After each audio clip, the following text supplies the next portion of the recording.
It's over. Can't believe it. Can you just give me a second, guys? I just didn't think it'd ever be over, but it's over. This is a video. This is a podcast I never wanted to make because we've had some great times. It's been special. It's been special for me. By God, it's been special for you. And I think I speak for Flav when I say it's been special for him. But all good things come to an end. And sadly, it's over. What?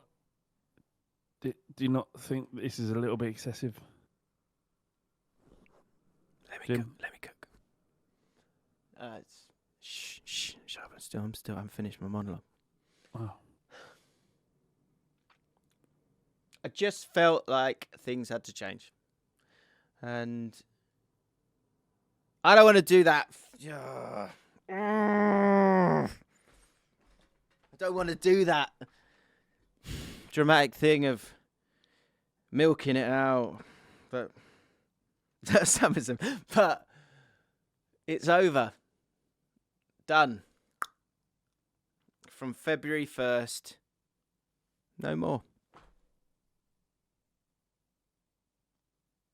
My problem was that I was just not consulted on any of this. Best bring you in. Flav's here. He is. Hang on, I'll just go on you, mate, because you seem visibly upset. Well, when, in a relationship, typically, when something is over, the other person needs to know about it because it's not a partnership then, is it? There was never a partnership if you're not told that something is moves coming get to made. an end. And I get what you're saying, but moves get made and it's over.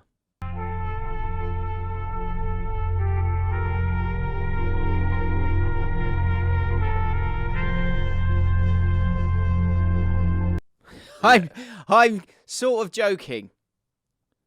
It's not actually over. We're moving the podcast to the More James Allcott channel, which I can explain. But don't you all feel incredibly grateful for that just moment of feeling? It's almost like you had just about to have some form of car crash, but then you've gone, Arr! And you've gone, actually, don't worry, my walls aren't falling in, my world isn't ending. The podcast is just moving over to It can be over, James, channel. if you want it. Well, it can be over. This is Do you want it backfiring. over? This is backfiring. Do you want it over? No, I don't want it. We Don't can take this finish from it me. right now. Don't take this from me. No. Don't take this from me.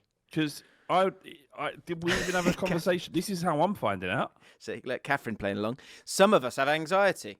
I know Catherine does sometimes suffer from that, but that's not the point. Point is, she's lent into this lovely bit of drama that I've always wanted to do. Jaffin lives on.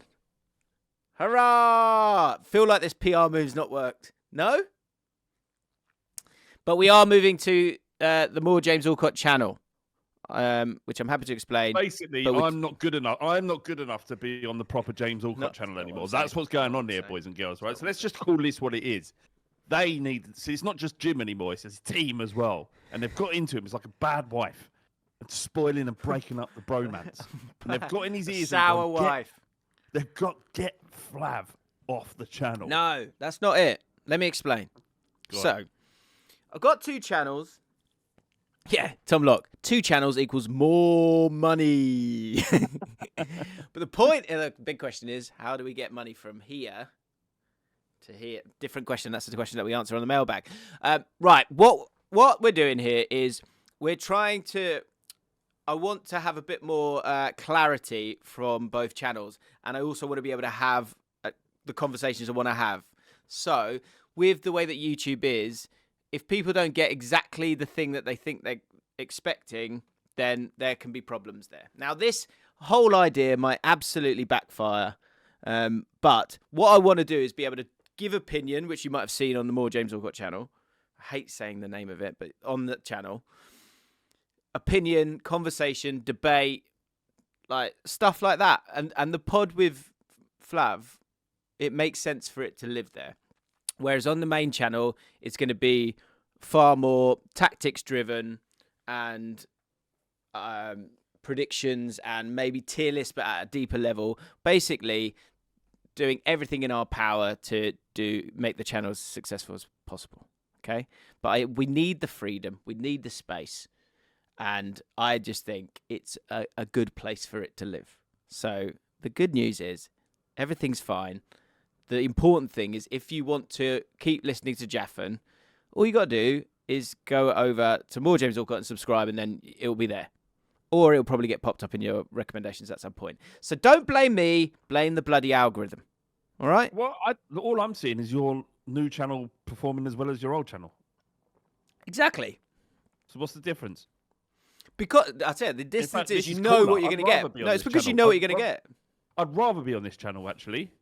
I'd rather. It's a little bit more gritty. It's a little bit more sort of, we don't care about YouTube too much. We don't care about the algorithm. We're going to do what we want. Mate, that's it. That's what we do what we want. That's it. That's exactly it. I'm not, I am not just some sort of side piece that you can just be dismissed away with, Jim. Mate, just because I don't belong in the big house anymore. Well, I'm making an even bigger house, and you're the jewel in the crown, Flav. I don't want to be in the big house anymore. I want to be in the shed where the cool shit happens. Well, this is also that. Yeah, exactly. That's what I'm saying. We're going to that. Where the old house, which is your old channel. Yeah. That's where the new wife is, the boring one who doesn't, doesn't say things like that. That in the shed. That's where that happens. Yeah. So anyone's interested in more of that sort of shed chat. Yeah, we're off to the shed. Exactly. We're off to the shed, and the shed lives on the More James Allcott channel. Already at 20k. Join the gang. Okay. So that's the idea. Jim worked so hard to get 100k. He wants to do it again. Correct. I would like to. That would be wonderful. How much are you on at the moment? We're on 20,000 on the other one. Well, on this one, but the thing is, right? Honestly, cards on the table, like that. When you see all like that, those tactical kinds of channels, it is just that it's more that kind of stuff. And so, like, I want to make as high-end stuff as possible. This is going to sound like a dig as well. I want to make as high-end as stuff as possible. But I also want a space to be free. And that is why we're making the move. Sorry, James, is this an advert for this podcast moving over, or is it just an advert for your new... just to stay here, stay on this, but also be there. This is good stuff, right? Yeah. But if there's something wrong with you a little bit, then come over and... No, what I'm saying is I'm a real three-dimensional person. 360 Allcott, right? And if you want 360 Allcott, I don't want to just do tactical chat. I want to be able to talk about blowjobs and ginger people digging out other ginger people. I want to be able to talk about those things. And they need a space for that. Ben Haynes wouldn't have stood for this. Ben Haynes wouldn't have stood for it. Ben Haynes wouldn't have done a podcast with you, and then he wouldn't have done that podcast for 6 years, and he wouldn't have fought to continue to do it.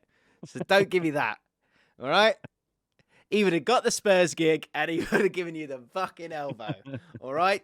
He wouldn't. So don't give me that. We'll never know. We'll never know, because he is wonderfully brand safe in the best possible way. Can I just say something, James? We don't have to do this. Right? We do this for each other. I want to do this. Right. I just want our own place. Okay.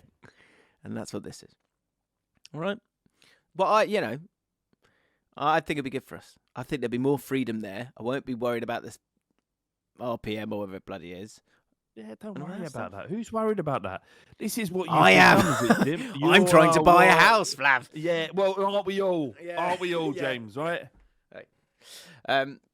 But yeah, so excited about it. Excited for us to move there. Excited for the freedom it will bring, and maybe less eyes on that channel, like in a different way as well. Which is actually I wouldn't assume that no one's going to watch that channel, and that there won't be kickback if you say something mental, James. I think you should still be slightly guarded. Yeah, that's true. But maybe I can hide in the weeds a little bit more. Yeah, maybe. That's what I'm excited about. So, can I have a link? So the Patreons, a lovely Patreons. All right, you haven't seen any of this chat. Ooh, they're not happy. They're not happy. No, they are. They're fine. So Luke says, we personally think that Jaffin should have its own channel. Well, one thing at a time. All right. I don't hate the idea. But who's going to do the work? Not me. Not me. That's what Luke. That's where Luke goes. Oh no, hey, Luke, I've got a little few fingers in pies. I can do that for you. Oh, they're starting a new channel. Oh my god! There's more inventory for me to sell. They're starting the new channel. This is everything I wanted. If you do want to become a patron as well, by the way, we had a horrific chat about Bevo yesterday. So that's the kind of stuff we're touching on. It was, and we're playing a wonderful game that is running out of steam. So get over there quick because we're playing guess the 90s celebrity I've met this week, and Flav got it in the end. But it took a while. Right, anyway, it's still a football podcast. Don't worry about that. And we've got lots to talk about, including Queen's Park Rangers. Oh, yes. Tottenham. We've got some transfer. There's a lot of transfer rumours. A lot of stuff being mooted. A lot of war chests being raided. What else is a good one?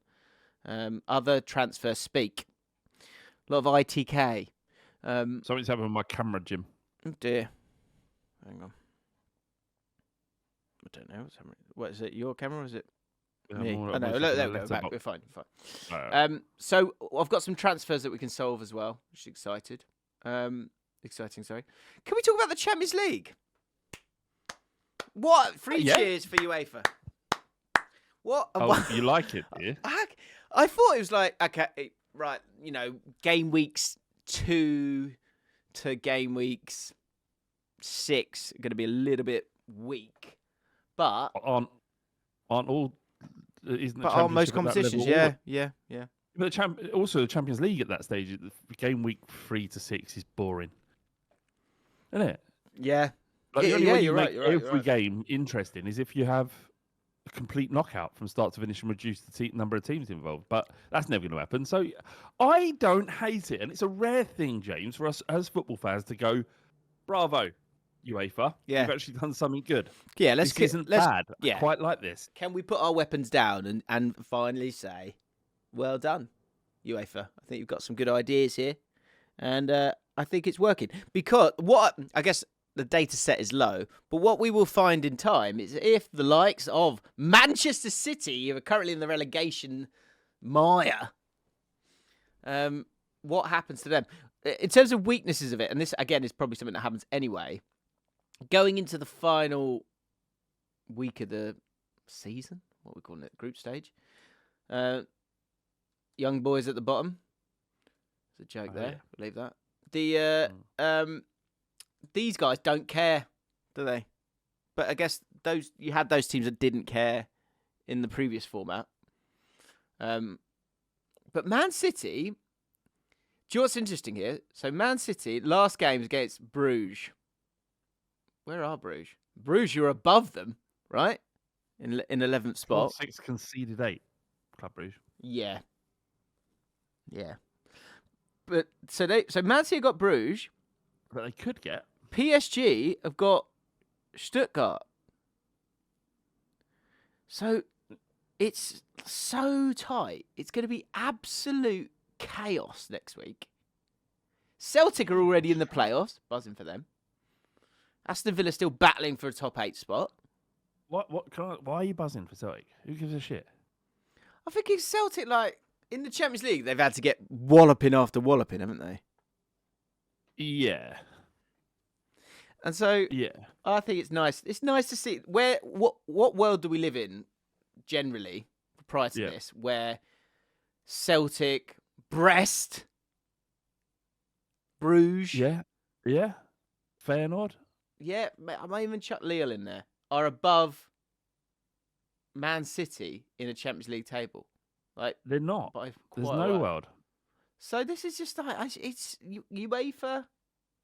Well done. Done a good job. Done a good job.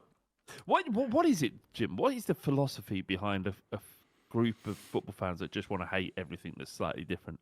Like I hated it. I'm not sure why I hated it. I just instinctively went, I hate this because UEFA are changing something that I'm comfortable with. Yeah. Not really giving it the time of day. But very early on, it became interesting. And the landscape shifts constantly.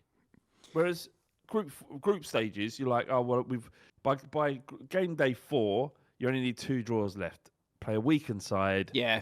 Defensive. We've got 9 points. We're fine. This, like I say, this is mad. Man City. Man City win. What, they can get to 11 points, so they could sneak up here. Who have they got? So they've got Bruges, who are in 20th at home. I feel like it. Yeah, it wouldn't be because they played the last game away. Yeah. They're going to batter them, aren't they? They'll probably get away with it, as is often the way with these things. They do get away with it. They've got this disgusting little double, home and away playoff to play now, and those teams in that, respectively, they could have any one of, who is it down from? Wow, I mean, there's at least 5 teams to be desperate to avoid there. Bayern Munich 15th. This is great. Mate, it's so good. PSG 22nd. That game between the two of them was absolutely enormous. Like, in terms of staying in it. But with 2 teams that matter. I think there'll be other years. There'll probably be other years where it's not as neat, as like chaotic as this. And the Brests of this world. Although, who knows, man? Feyenoord beat Bayern Munich this week, 3-0. I love it. Yeah, I love it too. That Barcola's good, isn't he? Yeah. Man City. Gotta get some wins soon. Man City. Well, they won 5-0 the other day, didn't they? Yeah, they did. Yeah, 6-0. 6-0. Yeah, 6-0 away from home. Yeah. Do you know what though? Do you know what's interesting? Man City. Joe Tomlinson showed me the way. I played football with him yesterday. By the way, do you know what one of the saddest things in football media these days is that we don't get to hear the trash talk of Joe Tomlinson, because he's at Sky and he generally, he's doing his presenting and he's having to behave. But his trash talk is like, in a game of football, is an absolute joy to behold. Or the same when we play golf. He's brilliant. I love Joe. First of all, his takes are like steaming hot, but we don't get to hear them, which is a shame. But also, we went 5-0 up, right? And then and then they scored 1 goal, and he started saying this line, which I thought was great. He went, "Whisper it." He just said as in like we're melting. He said, "They're melting, lads. Whisper it." He just kept saying, "Whisper." What are you talking about? 5-a-side game you played? Yeah, I played 5-a-side game with Joe Thompson yesterday. Anyway, What he said yesterday, which is a really good point. He went, and this is the other thing Joe loves to do. So you play the game of football, and he goes to his phone, and honestly, like clockwork, guaranteed, he won't look at his phone, his messages, and deal with whatever he's got to deal with. He will go straight to Twitter, find some kind of breaking news, or the breaking news will be revealed to him, and he'll go, "Pedro Neto's gone to Chelsea, 60 mil." He'll just he loves to drop the breaking news, which made me think, actually, is there a bit in this? Because obviously, we're a bit older these days, and we were talking before we started recording. We were talking about sleep and how we're becoming more and more obsessed with sleep. And I feel like younger people are getting older. They don't seem as reckless as they once were. They're not, making the same mistakes that we did, and they're sort of more bothered about the things. So, for people under 30 that listen to the podcast, what is the oldest thing you or your group does and celebrates? And then the other thing is, in terms of your group dynamics, are there any weird things that your mates do? So, for example, Joe Tomlinson, every time he gets on his phone, I'm literally watching him, waiting for him to tell me some bit of football news, which is very Joe, but I love him for it. But does every group have that? Does every group have that one guy who likes to drop the transfer news? I think everyone wants to be in there. Like in the group chats with the boys, everyone wants to drop the news. Now, essentially, and I wanted to talk about this at Jim, about what you think about the state of football journalism, or that lack thereof, in the digital landscape. Because what used to be relatively interesting when you got linked to a player is now, especially during January, a complete waste of time. Like a case in point here, and this is a real shame, because football 442 used to be a kind of bastion of good football journalism. The magazine was excellent for a long, long time. I haven't read it for a while. I picked up a copy during the Euros recently, where is it? In the summer. Yeah.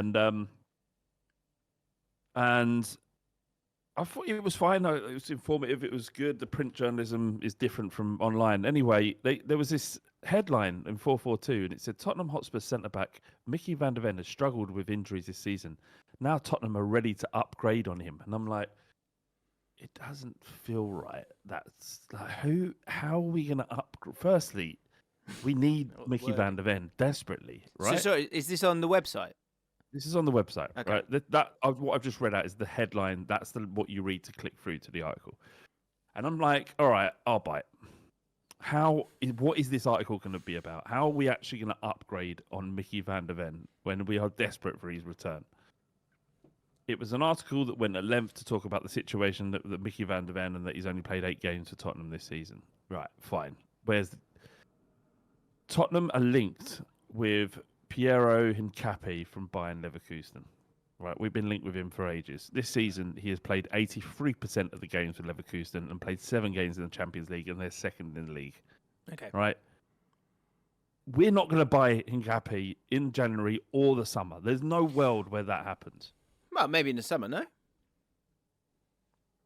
What if we finish 15th in the league, and you think that there are other clubs in the round that playing Champions League football are not going to be interested in Hincapié? I think the Premier League's weirdly a different thing, because I think one this, as bad as Tottenham are, and that was something actually I was interested to talk about, which we can get to maybe, is the injuries within the league overall, which I don't think is getting any. Everyone's talking about their own team and has accepted it, but the wider discussion around it has kind of gone.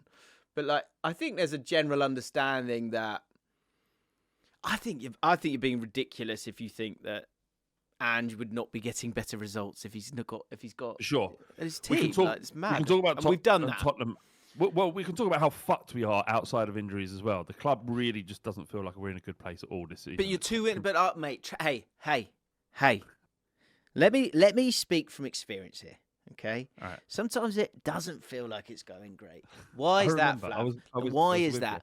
Because you haven't been lifted yet from the shadows, right? That's right. And the lifting can be a draw against Coventry, a draw against Stoke City, and then regular wins from there on in.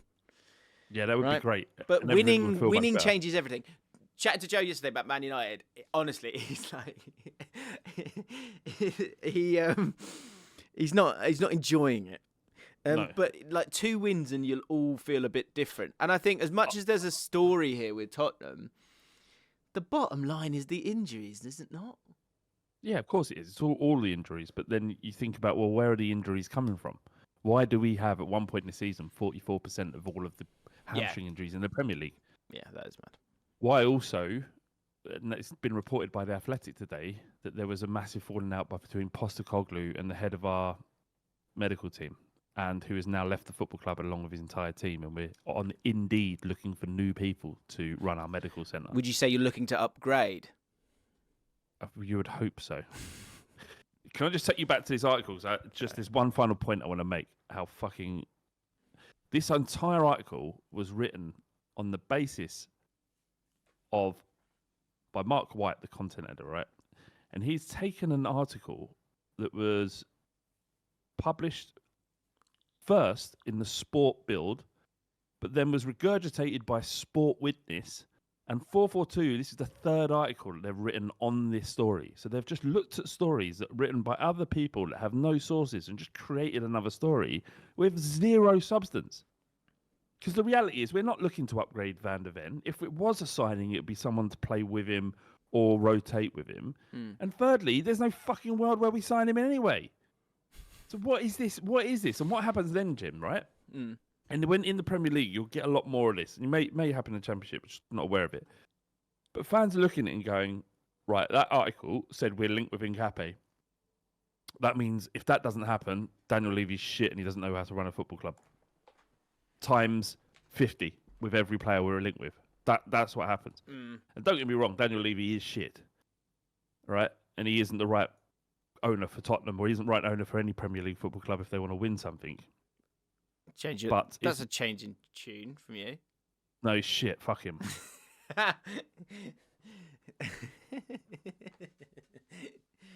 Okay. I don't care. Are you serious? I am absolutely serious. Really, you've turned. The milk's turned sour, is it? Yeah. Why? What's changed from last week? Because not last week, Jim. I was less angry than I am right now. From the point where you look at what we did in January and bringing in Archie Gray and Burville, who look great, right? But they're not Premier League ready. Perhaps Archie Gray is. We're giving him a lot of credit for some very steady performances, which are impeccable from a player of his age. But he's not someone who will move the dial in the Premier League. Will be in a year. It will be fantastic. I'm not taking anything away from these players, but we're asking too much of them too soon because we don't have anybody else. You sign one striker in Dominic Solanke, and a squad that's then ravaged by injury, and you just look at what we've got now. Probably spent 50 mil on a striker the year summer before, Richarlison. 50 mil on him. 2 years before. But and then bearing in mind, both of those transfers are paid by the sale of Harry Kane. Yeah. So there's a couple of problems we've got. Right, is one, if you look at the investment from ownership, i.e., money that comes from the owners directly, not generated by the football club. Spurs have spent. Well, Enoch and Daniel Levy have spent about £187 million. You look at Arsenal, 1.2 billion. Chelsea, 2.5 billion. Man City, 1.8 billion. Sorry, how much have Tottenham spent? 187 million. Okay. Wow. You look at our wage bill, which has been reduced by £30 million this last financial year and hasn't increased at all. And it's not. I'm not saying let's just spend our way out of this problem. We do need to, and we should. But if we want to compete, you have to at least match the spending of your rivals, not go so far under, because you just won't be able to attract the players. And it goes back to that point where there is no world we would have signed Declan Rice. Not in a million years. No one even would have. Could you imagine if Tottenham were linked with Rice? Forget the West Ham connection. Not in a million years would you think we'd sign him. Gyökeres, no chance. Osimhen, no chance. Yeah. It would never happen at Tottenham. There's money there. It's exactly the same as Arsenal, right? They haven't got more money than us. It's the exact same thing, but the appetite to do something on the pitch is not there, and that comes from Daniel Levy. Now, he might want to sell the club. So this is what happens is when they reduce the wage bill, reduce outgoings, increase revenue, and ideally increase profit, in terms of what the share is worth and the value of the football club financially, someone goes in and goes, that is really well run. But how long till someone comes in and buys us? It might be 6 months. It might be 12 months. And I'm not saying buy us. I mean a minority share. So do we then have to just sit with this? And the first team isn't good enough to win the league. Why not? Why aren't we in that conversation? So the whole fucking thing's annoying, and I'm really annoyed. And I think about it, last 5 years have been shit. They've not reached the expectations you want. And there's been unhappy for 5 years, James. Yeah. Been unhappy for 5 years. Do you stay in a marriage you're unhappy with for 5 years? Where can I go, James? Is there another woman I can go and woo? Yeah, well, no. Fucking welcome. Welcome. I've got one woman. All right. No, James, you don't know what it's like. No, I don't. That's true. No, I don't know what the pressure's like. And having to sit, like, I honestly, how you have to sometimes sit, you got to sit on these panels and people just roll their eyes at you. It's tough. Yeah, we've got overlap on Monday. What will we talk about there? Will you talk about this? Here's a question. Who's more likely to get relegated, Spurs or Man United? I think it's a great question. Get involved in the chat. Everyone get involved. I was going to show you guys because I do think it is mad. Because when we're talking about who could get relegated, who's more likely to get relegated, Spurs or Man United, I think Spurs have got a better first 11. I think they play better football, personally. We'll never see a first 11 ever again. It's true. But when it comes to injuries, and look, AFC Bournemouth, Tom Jordan, step forward. Can we just talk about that for a second? A key striker. Both strikers. All strikers gone now. So buy both strikers, okay? So I'll see your strikers lost, Flav, and I'll raise you a similar amount. Senesi, good centre-back, would be involved. The others, Tavernier, wicked player. Alex Scott, wicked player. Adam Smith, steady Eddie, squad player. Sinistera, good player to be used. All out. That said, if we scroll down, quite a few sevens here. There's a lot of players, a lot of teams out. A lot of teams with a lot of players out. But then Tottenham, 12. I've never seen anything like it. Well, our injured 11 would probably, we'd probably, if they stayed fit all season, we'd probably have a good shout at Champions League football. Okay, let's play a game of in a cup final, in the 90 minutes. Does he get on the pitch? Yeah. Vicario. Yeah, starts. Solanke. Starts. Udogi. Starts. Johnson. Starts. Timo Werner. He can fucking get in a bin. Yeah, I mean, he's trash, but he can come on. He probably would come on, wouldn't he? Yeah. Mickey van der Ven. Obviously starts. Pape Sarr. Played 80% of games. Christian. Romero starts. Basuma. Starts probably. Fraser Forster. He'll be on the bench. Yeah. Bentancur. Again, likely to start. In the mix. Yeah. And Odebear, who, well, we just don't know because he's not really played. That is incredible. A quick mention to West Ham. Key players out as well. That is a stinker of a list. So you've got that horrible list, but Man United. Who Man United got? Out. Well, what I would say, James, just what I would say in terms of a little sprinkling of hope for Tottenham is Romero's in training and Van der Ven starts training next week. And then within 3 or 4 weeks, Vicario and Udogi will be back probably. Right. And Basuma and Bentancur are back. It starts to feel a little bit better. We haven't got Solanke's going to be out for 3 or 4 weeks. But it starts to feel a little bit better. You know, the average position, I wilt this out everywhere I go, but the average position when Spurs have Romero and Van der Ven is 5th in the league points per game. And without them, well. Mate, that's what I mean. So, but like Man United, you know, as we know, Amorim making those comments, he's supposedly said that he regrets said comments now. But they can't score a goal at the moment. They're really struggling. Is he being naive? And it's going to be fast. What happens if in a month's time,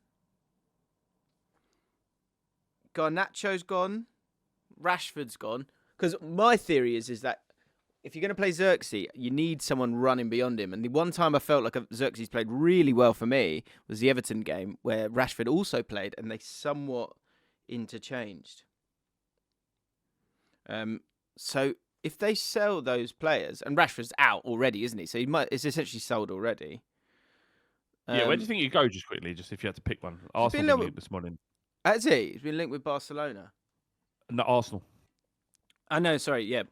Hang on, I've got this up here as well. So yeah, the rumour mill is saying is still saying Barcelona. But Arsenal would work. Arsenal would work. Is the only thing that's dangerous there is I think I did a video on the More James Allcott channel, which everyone needs to subscribe to so they don't miss out on Jaffin. A while back, and we were talking about the different things. Because what needs to be remembered in terms of the different angles is he going to play? That's one thing. He will play like, you know, look, I mean... But is he going to play, and is he going to do well? Because that's the weird thing that is actually really important, is the ready for it, Flav? Optics of it. The optics. Yeah. The optics are important because if he goes somewhere and doesn't pull up any trees... Problems. Well, it's just not... It's not as good a look. Like, that's where, like, Sancho to Dortmund did... It was really... Optically, it was very good because it was like, Come play. They're like, yeah, the Germans were like, good, why don't you just come home? Come home to us and we let you play. And he did well, and they got to a Champions League final. And although his numbers were fine, he was just playing in a successful side that was doing well, and he was starting. Whereas Rashford goes to Barcelona. Does he start? No, he doesn't. He's not going to start for Arsenal. If I had to choose one player or the other, if you said to me you can have Marcus Rashford or Trossard, I'd have Trossard all day. Yeah, it's not. There's something else going on there that with no Rashford. one knows. I don't know. Like, I hate chucking this out to the body language thing, but I love it. I love it. It maybe needs just refreshing. Maybe the sediments at the bottom, and he just needs to give it a stir. And maybe that could happen at Arsenal. In terms of talent, like, because Martinelli... He's not interested, James. He just doesn't seem interested. If he goes to Arsenal and just mopes around like he has been at Man United for the last 3 years, then he's just not interested in football anymore. He's got all of the skill to be an elite forward in the Premier League. We saw it 2 years ago. We talked about him in being the best number 9 in Europe. I went on Saturday Social and we discussed this very thing 2 years ago. Is Rashford the best? I'll find the video. It's crazy. Is he the best number 9 in Europe at the moment? We mentioned Joe a lot this episode. We had a conversation with Joe. You might have been on the episode, maybe. And that's what we're discussing. So we know there's a great forward in there, but he just doesn't want it clearly. And why is it there is a moment's hesitation from every fan he's linked with? There isn't anyone out going, brilliant, bring Marcus Rashford. Yeah. He solves the problem. Yeah.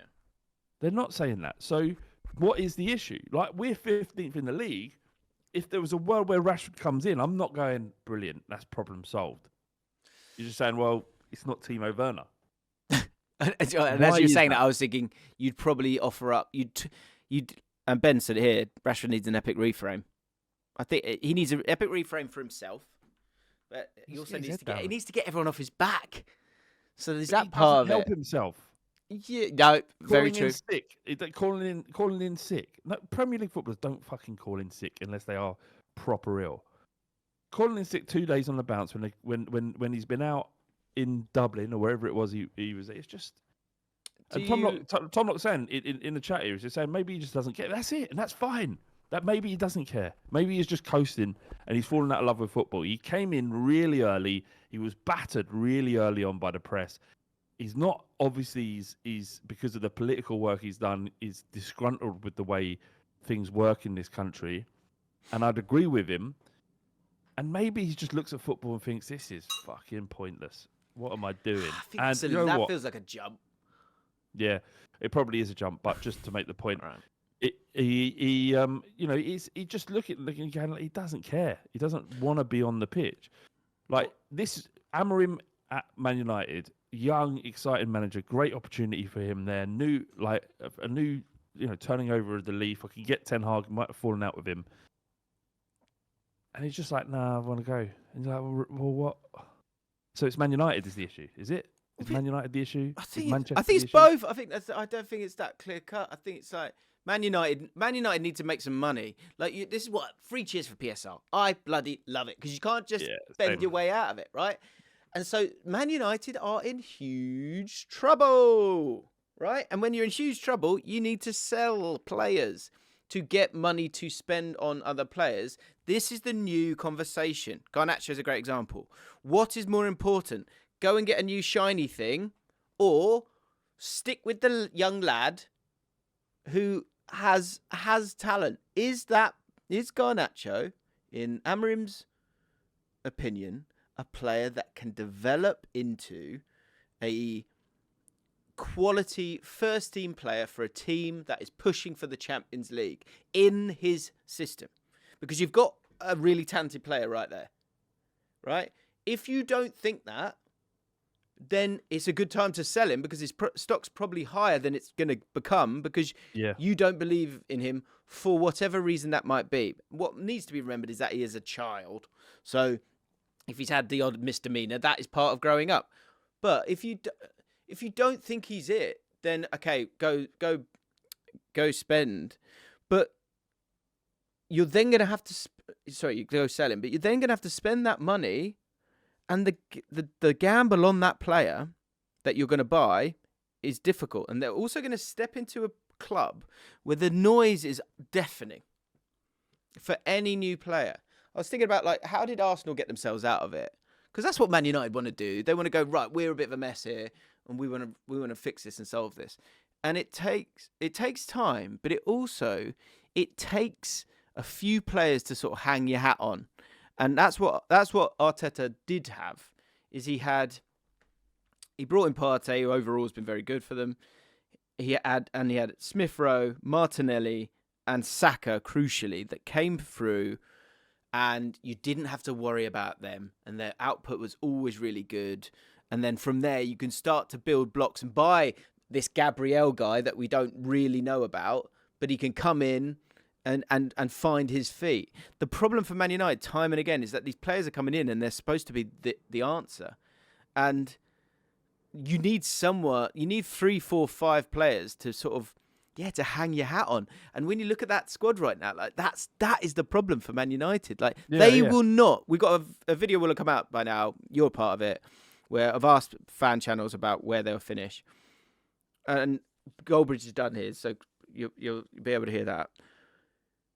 I don't know how Man United can finish in the top half. There's no way. There's just no way for me. I don't think there's an expectation that they will. I don't think so. When this is the situation, right, is that you've got a problem where you're interested in potentially selling Kobbie Mainoo and Garnacho. And you would say Garnacho essentially because the fee priced is 100% profit, because they paid, it was something like, I don't know, was it 2 million or something, the compensation? It was ridiculously low. So he's essentially 100% profit, and so is Kobbie Mainoo. And the fee for both of those, you're looking at maybe £120 million. For one of them, Garnacho's been mooted between 40 and 50 million. And you're looking at it going, it's not enough. It's probably not enough, but it's probably what he's worth. But his ceiling is really high. For a player to play comfortably at 20 in the Premier League in the way that he does, it's, you'd want a lot for him, a premium for him. But if Man United are willing to sell, how much leverage do they have? So they know, that they've got PSR problems, and that Kobbie Mainoo and Garnacho are most likely out the door because of those PSR and what it means for them to be able to operate in the transfer market following their leaving of the football club. But they've also just spent 42 million, rising to 50 million on Ugarte. Yeah, and they haven't blinked an eye at that. That's a Kobbie Mainoo. Yeah. But that's my point. Is the decision is commit? Do you want to commit to Garnacho and Mainoo? Like that's what I think. What clubs will lean towards committing to their assets now, because okay, you might get some money in, but the pressure on solving it, is that worth the gamble of giving up on Mainoo and Garnacho right now? The more I think about it, if you're only going to get 50 million for Garnacho, I think you stick with that. You stick with those two lads, and I also think he needs to bring in, give other young players a chance. Find Delo at left wing back. It's got to end. I don't get it. Yeah, he's got a poor poor bloke. Sure it will get him eventually. over the other side or something. Yeah, I don't mind Delo. I think he's a good player, but you're playing him out of position. But sometimes you have to do it. Like I don't know if you like one of the bright sparks of Tottenham recently, and you might not have noticed if you haven't been forced to watch every minute like I have. But Jed Spence is a bright light. He's an excellent footballer, very effective. His take on some beating players is unreal. He gets really out of difficult positions. Against Arsenal, he was horrible. Don't get me wrong. Like, and we all were. It's a shame he doesn't get to play on the right side. Well, he should do. This is a conversation we're having. Is that Pedro Porro has been running to the ground. He gives the ball away more than any. He's given the ball away more than any other player in top 5 positions. Top 5 leagues. Wow. Pedro Porro. Anyway, the point is that he should get opportunities on that right-hand side. He's more than good enough to start for Tottenham on that right-hand side, but we don't have a left-back. We just don't have one. There isn't any. We don't have any fit. Yeah. We only had one. Reguilon is playing minutes for Tottenham. Do you understand what I'm saying to you, James? Do you understand what that means? God bless him. And this is a player that no club thought was good enough to even inquire about in the summer. Is now playing minutes for Spurs. He's injured at the moment, obviously. Still got the number 3 shirt, though. Notice that. Here's a question for you, true. Flav. Well, first of all, let's quickly solve Tottenham. No one's thought this, but I think this is very clever. From Finn Collinsman. He says, this one's for Flav. What if Spurs brought Mourinho back and he and Ange split managerial duties? Give Ange the first half, score as many goals as possible. Then Mourinho shuts up shop in the second. Players get the best of both worlds in training and you become the most tactically fluid and unique team in the Prem. Yeah. Pricey. Bit pricey. Yeah. And Mourinho's been... He dug you out a little bit. Also, the Jim Big Laugh Award. We've got a response from last week. Check my Twitter if you want to see.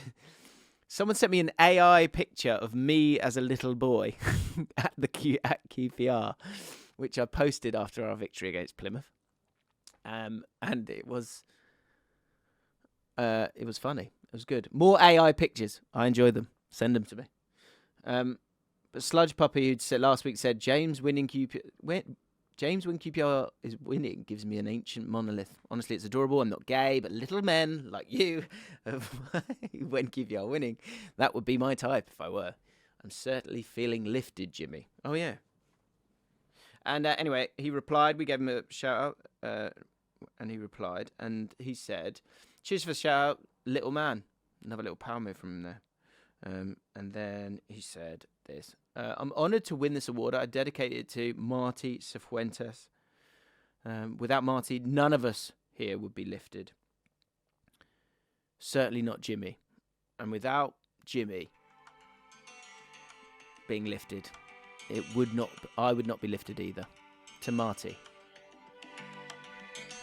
What is going on with my football club? Here's a question for you, Flav. James, Here's a question. Here's a question. Go on. What happens if Spurs get relegated and the R's go up? Then what happens? And Man United as well. You can go down as well. Are you still got big? Are we still in the Big Six if you're playing in the Championship whilst the R's are smashing it up? Yeah. La la la la la la. It's a great song, isn't it? Well, I was going to say nice things about your football club, but you've just been horrible then, so probably won't. Could happen though. Can't take. Spurs could go down and QPR could go up. I'm living in the real world here. Yeah, I very much doubt we will because the bottom three just cannot get out their own way. So they'll probably stay as they are. That's good, James. Everyone enjoying that, are we? From the shadows, lifted up into ninth. Come on. Jim, can I ask you a serious question? You've got Sheffield Wednesday at home. I'll be there. I'll be there on Saturday. Yeah. What? Come on. Another win, then you're genuine in the playoff conversation. I mean, you're in it already, but you need another win, and then you're there. I couldn't possibly speak on it. You've got to start speaking on it. Couldn't possibly. What's your dad saying? Yeah, he's keeping tight-lipped as well. What is anybody bullish? Is anybody bullish? Well, so I little name drop here. I was at the gym yesterday and bumped into Jimmy Dunn. People from the mailbag will know that I'd walked into a coffee shop where Jimmy Dunn and Steve Cook were and absolutely bottled it and pretended I was on my phone, tried to listen to them talk. So people don't know, for 99%, Jimmy Dunn is a footballer who plays with QPR. Oh, don't do that. Anyway, I was like, yeah, so I chatted to him and I was saying how, because I didn't know if he knew who I was or not, but I basically said, I've got a YouTube channel, but every time I talk about QPR, it always goes wrong, so I'm not going to say a word. And he's like, QPR fans are so superstitious. So it's a QPR thing, it seems. Well, I think it's a good time to bring this story up, Jim, because on the podcast, people are familiar with the Jaffin podcast. You want to talk about Bevo? No. Yeah. Yeah. Get out of it! Yeah. So, remind people of that story. So there was a guy in the QPR end, and he was annoyed because QPR are on a successively poor results. Yeah. And every time I see him, I look. Every time we win now, I'm looking for him. I'm like, where are you now, mate? Where are you now? I'm trying to find the video. I'm not going to show you the video. Anyway, you guys know. You remember? Basically, we're on a terrible run, and I think after one of the games. Well, after several of the games, he would just sort of walk down to the bottom and go, what's all this in? It's not acceptable. Don't clap me. Get out of it. He'd do it time and time, and he'd just go, "Get out of it." It was like a reverse Elon Musk this week, let's say. It was, "Get out of it, get out of it." And then Jimmy Dunn, because he's a class act, and the bloody heartbeat of the team, and he's scoring goals and playing some of his best football, was working his way around and being a good lad and going, "Look, sorry, but thanks for coming to everyone." And then after the 7th, "Get out of it," from that guy at Jimmy Dunn, thinking he's not an actual human being, Jimmy Dunn turned back to him and went, "No, you fuck off. You fuck off." And I went, "Can I tell you a story? I think you'll remember this." And I started to tell him this story, and he sort of started to nod. And before I'd got to the punchline of what Jimmy told him to fuck off, Jimmy said, I went, "You know what I'm talking about, don't you?" And he went, "Yeah, I know what you're talking about." He remembers the guy. He went, "Get out of it." He was like, "Get out of it. You get out of here if you don't want to be here." I was like, "Yes, Jimmy." And that's when it all changed, because we could be lifted. Anyway, the boys are doing well. Let's be honest. We've got a tough run of games to come, eh? Currently in 10th. Oh, we dropped down 10th. That's annoying. I thought we were 9th. In the top half, there was a great tweet when we got into the top half last week, and Lawful Words, which is the best QPR thing. He went, "There's a top half to this. Where's this lot? Where this lot been?" That's brilliant. Where this lot been? Are you saying there's a top half? Yeah, exactly. You're telling me there's a top half to this thing. What's all this? That is wicked. That's so funny. So yeah, we're 9th at the moment. Sheffield Wednesday at the weekend. Looking forward to seeing my good mate Ali Maxwell. Look at that performance chart. We were a little snaky. Lot tough run of games to come. Hey, we've got 18 games left. As the boys have been saying, we've got 18 games left. 18 cup finals, Jim. Let's see where it takes us. Do you know that cliche though? Just we've got 3 more cup finals. Stay up. That sounds like hell to me. You don't want, like, cup finals are endured. They're not enjoyed. So true. Oh, well, we've got 18 cup finals. 18 cup finals will fucking finish me. I would be dead. Yeah, that's true. That's true. That's bad language. They should go down the Ranieri dilly ding dilly dong route, shouldn't they? They're just like really lent into the like Dolmio advert, didn't he, Ranieri? It's like, I don't know. Oh, we're just playing football, and it was like, okay. Can I ask you that dilly dong dilly like that? I don't know what the reference was. I know what it is, obviously, because it's like almost like folklore now. But what specifically those words mean? Well, why did he say them? What was he reacting to? What do they mean to Leicester fans? I can't remember now. But I think it was something. I thought it was something along the lines. Are you like? I think it was something like, "Are you title challengers?" And he was like, "We stayed up." He was kind of doing that. He's changing the optics. I gotcha. Right, so let's have a little look at your run-in then. Okay. I know you got to go, though, haven't you? Yeah, we can do this. Championship. Run-in, right. Let's have a look at the fixtures. Right. I can't speak on this first. I can speak for you, right, though. I'm just bringing the championship up for my own eyes. Right. All right, so you got Blackburn. Hang on. Sorry, I'd already started looking. So we've got Sheffield Wednesday at the weekend, who are... I can tell 11th. you. 11th. Right. Level on points with us. Right, at home with the right, you're on the wave, so you're going to beat Sheffield Wednesday. That's going to take you on 41 points. You're in sniffing distance. Hang on, no. But the point's not to get to the playoffs. So my dad did this yesterday.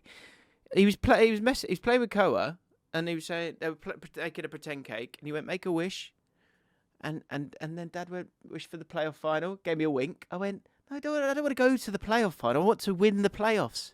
Yeah. Get your wishes right, Gary. Yeah. Well, this is so. I had a bit of an issue yesterday with the wife because she made a roast chicken. She eats some food. You looked in the fridge, and she'd eaten some of that cheese you like, and then she came in. You went, "Get out of it." No, she made a roast chicken, right? And you have a wishbone inside a roast chicken. You know what I'm talking about, do you? Of course. Right, and customary, if you have the wishbone, you've eaten the chicken, is you hold it in your little finger, you wish, and you separate, and whoever gets the larger chunk, their wish chunk comes true. Yeah. So we did it, I won, and she said, "What did you wish for?" Bearing in mind we're buying a house at the moment, and we're in the middle of a very difficult situation, and we're not sure whether we're going to get the house or not. And I said, Van de Ven to return back from injury. And she said, but you didn't wish for the house to get sorted. I went, fuck, I should have done that. But Yeah. I've wished for Van de Ven now, so It's just it's a bit of fun, though, isn't it? Just a bit of fun. She won't have Hope not. Hope not. I hope it isn't fun. I hope it works. So what are you saying? Are you saying QPR? Well, I'm just saying. Well, look. Oh, I'm not doing it, mate. Mate, seriously, look, what you've got to realise is what you say has no bearing at all. Secondly, what have you got to look at? What can you hope this is? You look at facts. Look at your form. That's a fact. Look at your position in the table. Fact. You've been banging on for ages about what a good manager for Fuentes is. You've been banging on about it. You were told. You also mentioned when I went to watch QPR Coventry, you mentioned you had injuries. You mentioned you had players that needed to come back in. So hang on a second. Still do. Right, you still need him. So not only you've got for Fuentes, not only is he playing a brand of football you enjoy and it's effective in the Championship, not only do you need players back and you're getting them and you're still going to get them, you're 10th in the league. You were 9th. You're 4 points off playoffs. You're going up. Yeah, but you'd have to keep on this form. And so, right, I'll tell you what. I will start to believe once we've got through these games. They are horrible games, aren't they? Forget Cardiff. What do you need from those games, Jim? I need us to be in an... what's that? What points? That's March. What do you need? That is the whole of March. Yeah, what are you saying? How many points? That's my line from here in. March is coming. Right. Points from those games. It's not about points. It's about distance. It is about points. No, it's where you are in the table. Because you need points from those games. After that, yeah, of course. You said points. Point. Well, yeah. Okay. You need some points. Well, we beat. Right. I would love if we can have. Well, 7 points. Yeah, 7 points out of that. Give me 6 points out of that. Right. Yeah. So take 6 points. 6. Okay. But if we can come through March, and we're still in the hunt, then let's talk. Then let's talk. What I don't like is those last two. Burnley, Sunderland could have done without that. Or maybe you're just really good. Also, the thing to remember here is there's only 2 spots, and 2 of these 2 are going to be monster football clubs. So you just concentrate on what you're doing, Jim. You just concentrate on what you're doing. Don't you worry about the other teams. You just knuckle down and concentrate on what you're doing. All right. March. Get through March, then we talk. March. Let's be honest. It's impossible. There's no way. Well, hang on a second. Don't impossible things happen in football all the time? Aren't you actually signing a couple of little tasty footballers? I've seen you sign a couple of little tasty footballers. You signed someone the other day, didn't you? Yeah, Ronnie Edwards. Cracky looking bloke. Edwards. By the way, our squad is fit. Just all really good looking lads. How's the Spurs player doing? Is he playing? Is he getting any minutes? Kieran Morgan, mate, he's just signed a long-term deal. He's killing it, mate. He's absolutely killing it, Kieran Morgan. He's doing brilliant stuff.